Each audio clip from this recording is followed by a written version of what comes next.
All right, let's look over the basics of using Google Docs.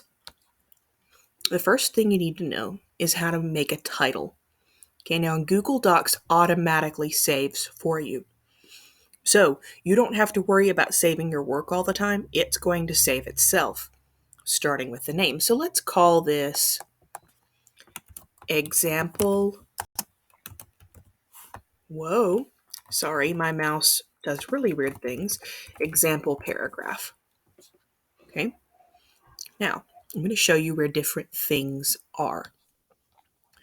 We've got file. That's where you can share something, open a new document, open something you've worked on before, download what you're working on, print it. We've got edit.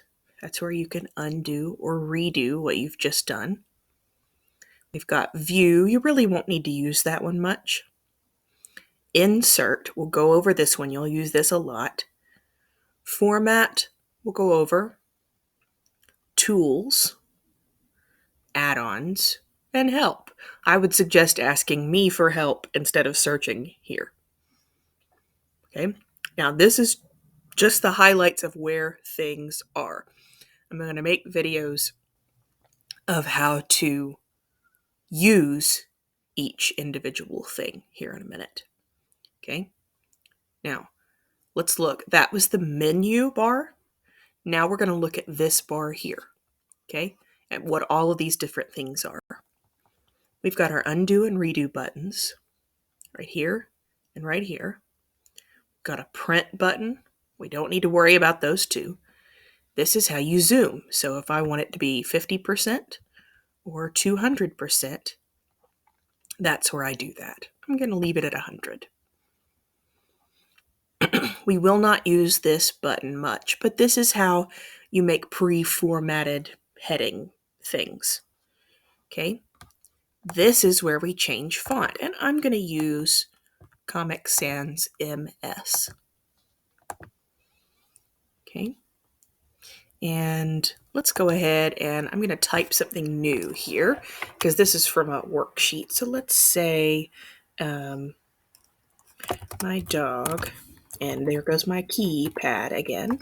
My dog is named MJ. He is 5 years old and is a golden retriever and smooth collie mix. He loves to play with his tennis ball or with his stuffed polar bear. MJ loves people, especially his granddaddy, his dad, mom, grandparents, and Uncle Jay. MJ also loves to cuddle and sleep and eat.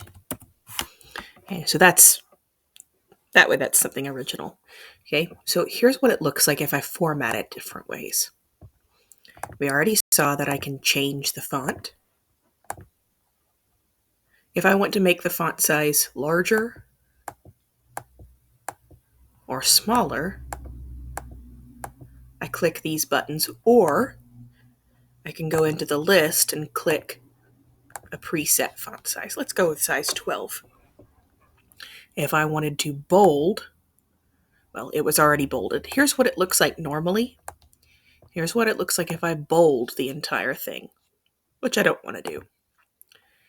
Okay, if I wanted to make it italicize it, or if I wanted to underline it, I click those buttons. If I wanted to change the word color, I would do that way. Or if I wanted to highlight it, that's here. Oops. If you highlight something by accident and need to take it off, you click this button.